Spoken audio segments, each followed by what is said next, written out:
That's it, eh?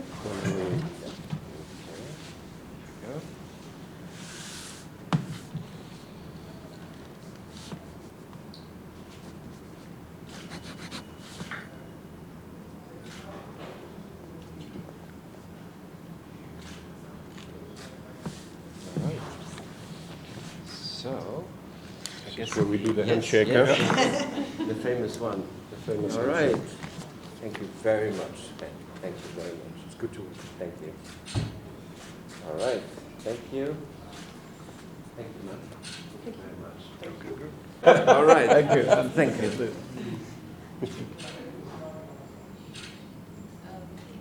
Okay. Thank you. Thank you. Good.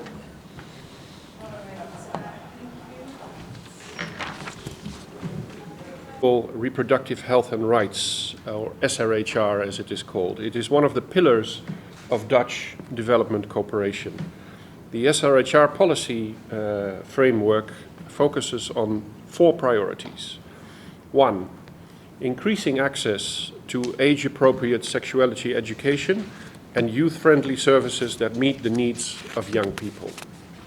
2, improve access to reproductive health commodities, including contraceptives. 3, increase access to better sexual and reproductive health care, including family planning, pregnancies and childbirth, and post-abortion care. We believe that health care and services, both public and private, should be available and of good quality. And 4, influencing more respect for the sexual and reproductive health of marginalized groups. Now, to achieve these priorities, the Dutch government uses a number of instruments, mechanisms, and channels. I won't be exhaustive, but just to mention a few: the global funds to fight AIDS, tuberculosis, and malaria, Gavi, the Global Financing Facility, and the UNFPA Global Supplies Program. And then we have activities that are directly funded and implemented through the embassies.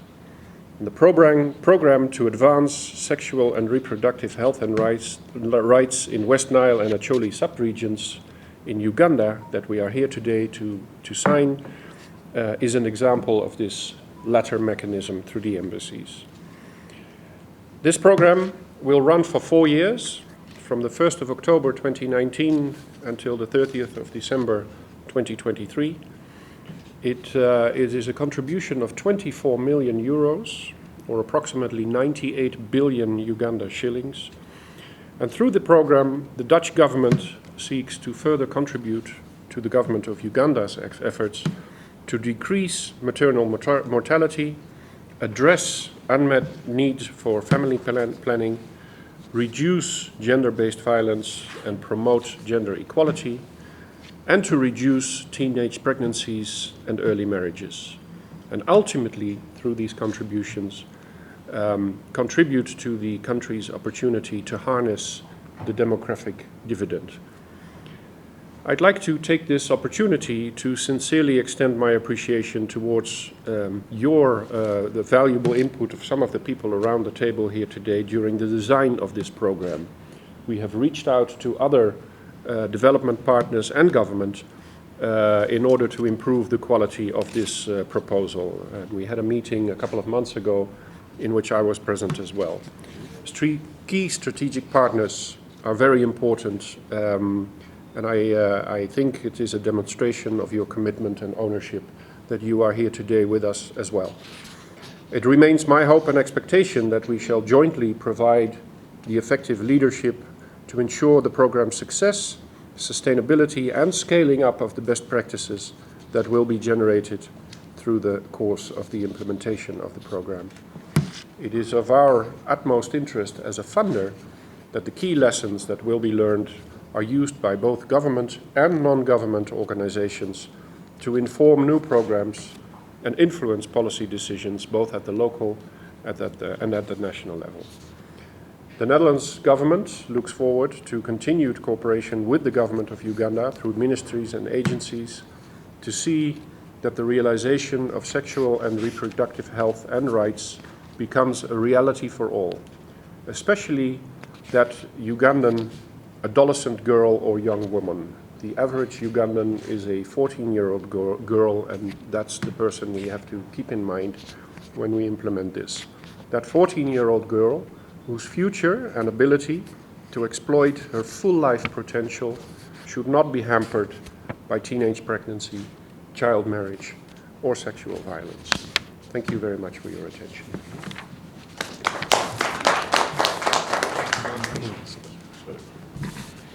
Thank you. 25 years ago, in 1994, in Cairo, world leaders committed, decided, and agreed that women's health at the center of development during the International Conference on Population and Development. Now, 25 years later, the global community again is commemorating that agenda, but will take stock and recommit to those fundamental promises. And what they said, and what we will re-emphasize in Nairobi next month, is that every woman and every young girl, every young woman, every adolescent girl has three fundamental rights. The right to choose if and when and how often she wants to be pregnant, the right not to die because she wants to give birth, but also the right to be free from all forms of violence.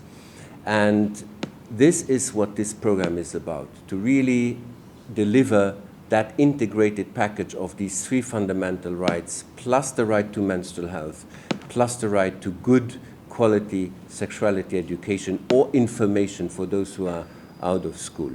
So we're really, really extremely grateful that the government of the Netherlands has agreed to partner up with UNFPA and critical government partners, of Uganda to tackle these issues really at their core. And when I say at their core, there's an unfortunate other number of 25 that really we are very, very worried about, and that is the teenage pregnancy rate that has been at 25% for over 10 years in Uganda.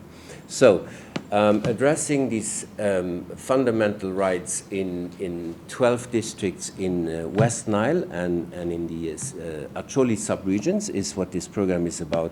I repeat myself, and let me just briefly say that the way we've as the ambassador was saying, relied on the analysis to really look at the root causes of these of that lack of progress is what has resulted in this program. I have a tendency, as we are told, that good communicators should do, is that we should repeat the message. So I'm repeating the message again here today, that in our view, the reason, or one of the some of the reasons why that teenage pregnancy rate has stalled is that the supply chain around commodities is not doing as well as it should. And when I say it is both public and private. I think it's very difficult for those women and younger women who want to have access to family planning to actually have those commodities there, and if they're there, to be able to afford them. So that's one big reason. The second reason is that we have not done enough. We've done some efforts to really mobilize the leadership and the ownership of decentralized decision makers. That's district leaders and leaders at the sub-district, at the parish, and at the village level. And last but not least, community ownership. I think we at least UNFPA and many other partners, we still have some way to go in what I call culturally sensitive programming, so that we really work with and through religion, culture, and tradition. And I believe that these are some of the answers that will hopefully put an end to those numbers of high teenage pregnancy. The Netherlands, the government of the Netherlands is the third largest donor to UNFPA, but it's the second largest for UNFPA's supplies program. And that's very, very important because, as the ambassador said, supplies, family planning supplies, reproductive health commodities are really at the core of this program. I also want to say that the Netherlands is one of the, if I'm not mistaken, 2 governments that has stepped up immediately after the announcement of the current US administration's defunding of UNFPA with a global movement called She Decides, and we're very happy and proud to be associated to such a staunch supporter, and it is really a pleasure and an honor to have the ambassador of the Kingdom of the Netherlands, both the ambassador here in Uganda, but the global ambassador for women's rights here with us today. I think this is, we can't have a more symbolic presence than yours, madam. So thank you very much for being here, and thank you for your attention. And the people of Uganda, especially those who are going to benefit from the support that the Kingdom of Netherlands is giving us through the embassy here in Kampala, through you, Mr. Ambassador. We are very, very happy about this very occasion. As Mr. Alain Seminaire has said, this is a real happy occasion, and we are very glad that Netherlands is represented not only by you, but also by some of the headquarters. I note that this generous support of 24 million euros will reach 12 districts of West Nile and Acholi sub-regions of Uganda, and this particular region and the West Nile region and Acholi sub-regions have very unique challenges, and some of them, as Alan has talked about, we know that they are hosting a large number of refugees, but even those communities that are not hosting refugees have their own challenges. They remain vulnerable, and we recognize that. So we are very much appreciate your effort in this regard. We also recall that this is not a coincidence that the support is going to this region. Mr. Ambassador and the UNFPA representative, we recall that for the last 2 years, the World Population Day has been going to these particular regions. This is not a coincidence. This is because we recognize that the government recognizes that they have these challenges, and that we wanted to bring them to the fore so that not only our donors but also government commits more to make sure that we address their unique challenges. And these challenges, as you have heard, they include sexual reproductive health rights issues, high teenage pregnancies. They are very vulnerable, but also we have seen from the poverty map that they are very vulnerable to high poverty levels, which are persistent, and a lot of this has to do with the reproductive health as well. We find, for example, the areas that are very poor, where you have poverty levels which are very high, there are also areas where fertility is high. So UNFPA, we and the government, we have to continue to do the work that we need to do in order to make a difference in these areas. Furthermore, would like to note that this program is going beyond the traditional way of only outreach to communities, but we are also going to involve the ministries, departments, and agencies. We are also involving policymakers, parliament, the academia, cultural, religious leaders, the media, and the civil society organization.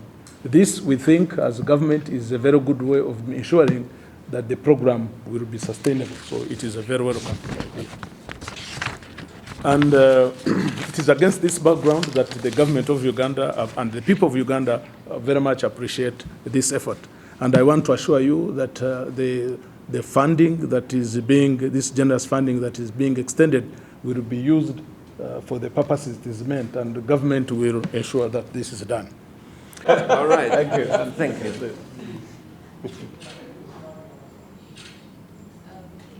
Okay. Thank you. Good.